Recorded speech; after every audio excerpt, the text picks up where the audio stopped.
మన ప్రభువును రక్షకుడైన యేసుక్రీస్తు శుభనామములో ఈ లెంట్ కాల ధ్యానాలకు మిమ్మల్ని అందరినీ ఆహ్వానిస్తూ మీకు శుభాలను తెలియజేస్తూ ఉన్నాను. నిన్నటి దినాన యేసుక్రీస్తు ప్రభువారు సమరయ స్త్రీతో జరిపిన సంభాషణను అధ్యయనం చేస్తూ ఆ సంభాషణ ద్వారా జీవజలాల ఊట అయిన ఆయన ఏ రీతిగా రక్షణను ఆమెకు అనుగ్రహించాడో పరిశీలన చేశాం. ఈరోజు ఈ 8వ దిన మండల కాల ధ్యానములో యేసుక్రీస్తు ప్రభువారు ప్రధాని కుమారుణ్ణి స్వస్థపరిచిన సందర్భాన్ని ఆలోచన చేస్తూ యోహాను సువార్త 4వ అధ్యాయము 46 నుంచి 54 వచనాల ద్వారా యేసు మాటకు, దేవుని మాటకు ఏ రీతిగా విశ్వాసముతో విధేయత చూపాలో ఆలోచన చేద్దాం.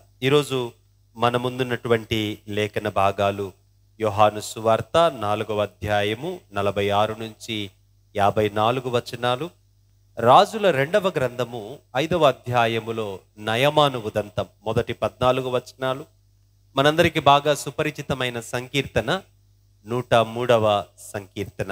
ఈ 3 లేఖనాలలో దేవుడు ఏ రీతిగా విశ్వాసముతో ఆయన మాటకు విధేయత చూపాలని నేర్పిస్తూ ఉన్నాడో పరిశీలన చేద్దాం. ఈ మూడిటిలో కూడా విశ్వాసము వెలుచూపు కంటే ఎంత ప్రాముఖ్యమో తెలియపరచబడుతుంది. చాలామంది చూస్తే కానీ నమ్మని పరిస్థితి ఉంటుంది. ఒక రుజువు దొరికితే కానీ నమ్మని పరిస్థితి ఉంటుంది. నాకేదైనా ఒక సంకేతము లభిస్తే కానీ నేను నమ్మలేను అనే ఒక పరిస్థితిలో ఉంటూ ఉంటాం. కానీ మనకేదో అర్థమైతేనో, ఏదో మనకు కనపడితేనో, ఏదో గుర్తు మన ముందుకు వస్తేనో విశ్వసించడం కాదు, కానీ ఆయన వాక్యమును, ఆ వాక్యమునకున్న అధికారాన్ని నమ్ముతూ అందులో నుంచి ఆయనకు విశ్వాస సహితమైన విధేయతను చూపడం ఎంత ప్రాముఖ్యమైన సంగతో మనకు అర్థమవుతుంది.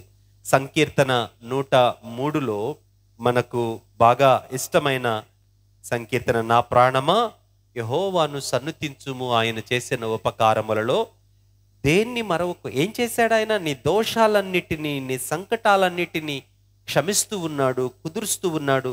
నీ పాపాన్ని బట్టి ఆయన నీకు ప్రతీకారము చేయలేదు, నీ దోషాన్ని బట్టి ఆయన నీకు ప్రతిఫలం ఇవ్వలేదు. దేనికంట?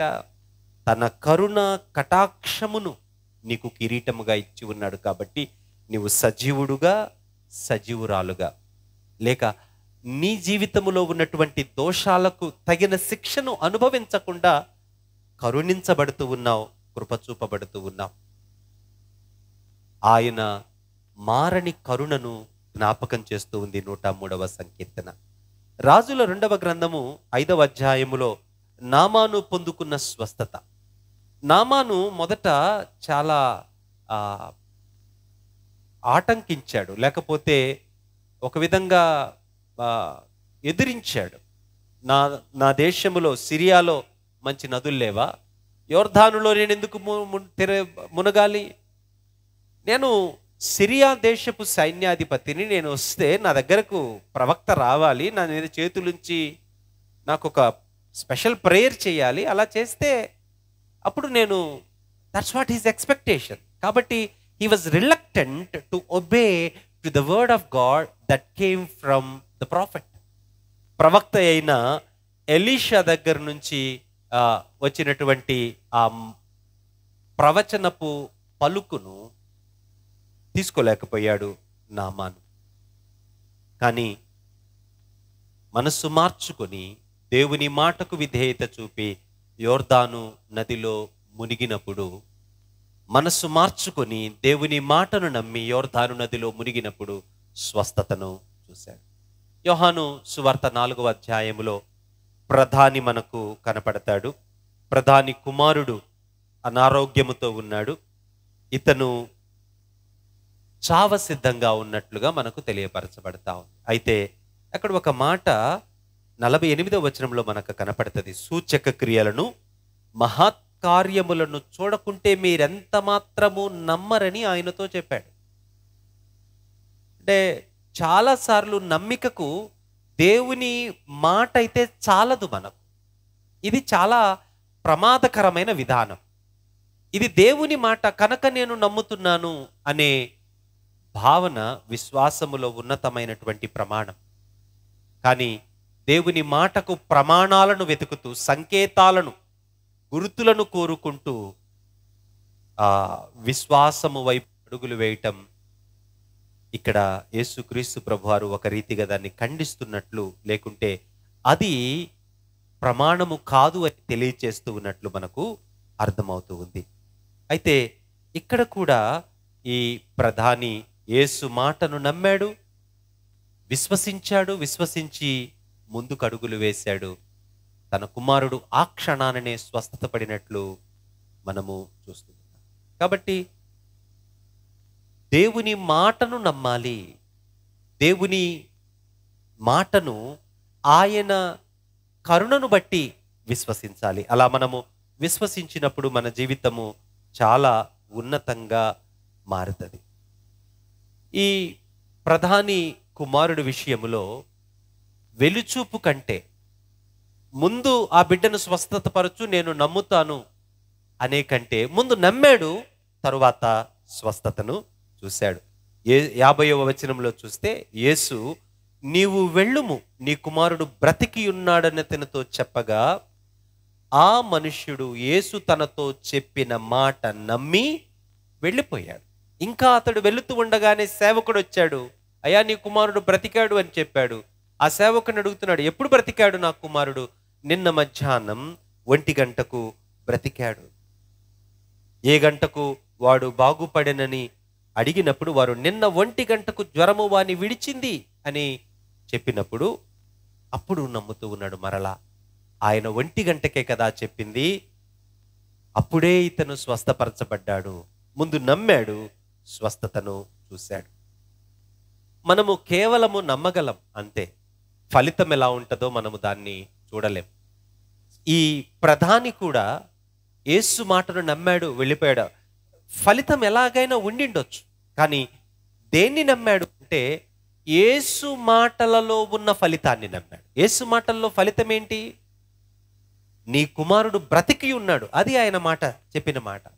నీవు వెళ్ళుము, నీ కుమారుడు బ్రతికి ఉన్నాడు. యేసు మాటలో ఉన్న ఫలితాన్ని నమ్మాడు, యేసు మాటను నమ్మాడు, వెళ్ళిపోయాడు. స్వస్థతను, దేవుని అధికారానికి విధేయత చూపి వెళ్ళిపోయాడు. యేసు మాట చొప్పున స్వస్థత కలిగింది. అచ్చం ఎలాంటి మాట మాట్లాడారంటే యేసుక్రీస్తు ప్రభువారు వెలుగు కమ్మని పలుకగా, ఆదికాండం 1వ అధ్యాయంలో వెలుగు కలిగింది. అలాగే అతడు స్వస్థత పొందాడు అన్నాడు. దేవుని జీవపు మాట అతన్ని స్వస్థపరిచింది. కాబట్టి ముందుగా దేవుని మాటను నమ్మి తరువాత దేవుని కార్యాన్ని చూశాడు ఈ ప్రధాని. నయమాను విషయంలో కూడా నయమాను చాలా బాధపడ్డాడు, లేకుంటే చాలా కోపగించుకున్నాడు, చాలా అన్సెటిల్డ్గా ఉన్నాడు. కారణం ఏంటి అంటే తనను చాలా చిన్న పని చేయమని చెప్పాడు. ఏంటి చిన్న పని? వెళ్ళిపోయి యోర్దాను నదిలో మునుగయ్యా. అంటే చాలా పెద్ద కార్యం తన దృష్టిలో. ఏంటి? ఆ కుష్టు వ్యాధి నుంచి స్వస్థ పొందడం. ఆ కుష్టు వ్యాధి నుంచి స్వస్థత పొందాలి అంటే ఏదో పెద్ద ఒక పెద్ద డ్రామా లాగా ఒక ఈవెంట్ జరగాలి అని ఎక్స్పెక్ట్ చేశాడు. ఆయన రావాలి, వచ్చి చేతులుంచి ప్రార్థన చేయాలి, అక్కడ చాలా పెద్ద హంగామా జరగాలి. కానీ సింపుల్గా నువ్వు వెళ్ళి ఆ యోర్దాను నదిలో 7 సార్లు మునుగు, స్వస్థత పొందుతావు. తీసుకోలేకపోయాడు. అంటే తన అధికార అహంకారం, ప్రవక్త తన యొద్దకు వచ్చి తను ఆలోచించిన రీతిలో కార్యాన్ని చేయలేదు అని కోపాన్ని తెప్పిస్తే ఒక చిన్న బుద్ధి వచ్చింది. ఒకవేళ ఇంతకంటే పెద్ద కార్యం ఏదైనా చెప్తే నేను చేసుంటాను కదా, కాబట్టి ఈ పని చేస్తాను. చిన్న పనే అయినా విశ్వాసముతో చేశాడు, విధేయత చూపించాడు, సంపూర్ణ స్వస్థత పొందాడు. దేవుని అద్భుతాలు కూడా చిన్న చిన్నగానే జరుగుతాయి మన జీవితాలలో. మనమేమో మన జీవితంలో దేవుడు ఒక సినిమాటిక్గా జోక్యం చేసుకోవాలని ఆలోచిస్తుంటాం. కానీ మన ఊహకు అందని స్థాయిలో చాలా చిన్న స్థితిలో దేవుడు మనకు మన జీవితాల్లో జోక్యం చేసుకుంటూ ఉంటాడు. అవి చెప్పటానికి అలివి కాని సంగతులు. కాబట్టి ఆలోచించాల్సింది ఏంటి అంటే, చిన్న చిన్న సంగతుల ద్వారా దేవుడు నీ జీవితాలలో జోక్యం చేసుకుంటాడు, పెద్ద అద్భుతాలను చేస్తాడు. కాబట్టి చిన్న చిన్న సంగతుల్లో దేవునికి విశ్వాసం చూపటం మానొద్దు. చిన్న చిన్న విషయాలలో నమ్మకత్వాన్ని దేవుని సన్నిధిలో కోల్పోవద్దు. మీ జీవితంలో ప్రతి క్షణము దేవుని కొరకు నమ్మకంగా ఉండటానికి, దేవుని యందు విశ్వాసము కలిగి ఉండటానికి, దేవునికి విధేయత చూపటానికి ఒక ప్రయత్నాన్ని ప్రారంభించండి.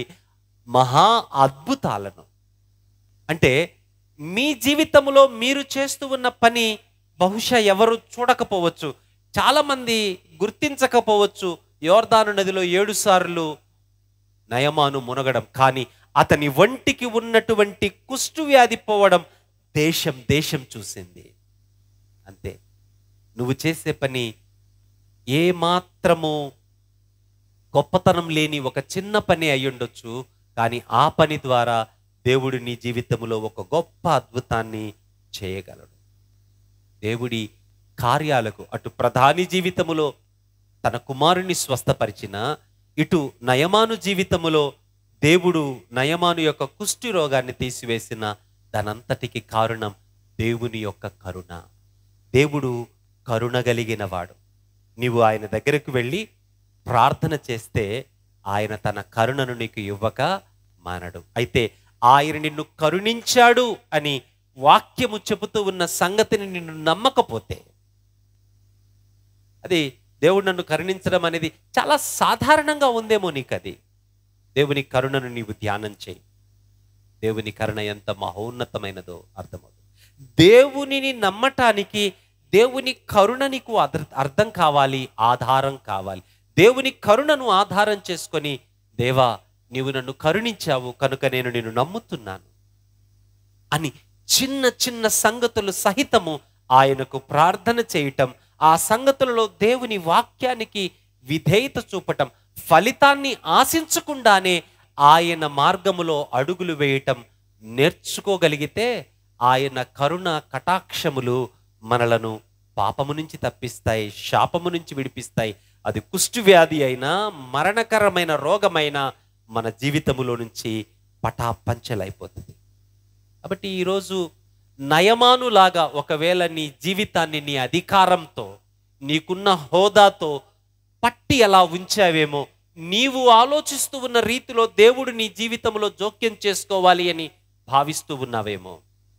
దేవుడు ఒకవేళ చిన్న పని చేయమని చెప్తూ ఉన్నాడు అని ఆ మెల్లని స్వరాన్ని వినకుండా నీ అహంకారము, నీ జీవితములో నీ దర్పము, ఇవన్నీ నీకు ఆటంకంగా ఉన్నాయేమో పరిశీలన చేసుకో.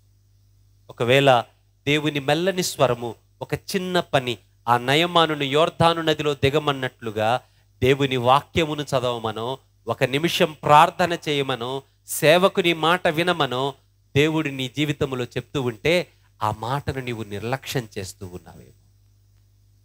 కాబట్టి ఈ లెంట్ కాలంలో నీ మీద నీకు ఉన్న కంట్రోల్ని విడిచిపెట్టి దేవుని కంట్రోల్లోకి, దేవుని మాట యొక్క కంట్రోల్లోకి రా.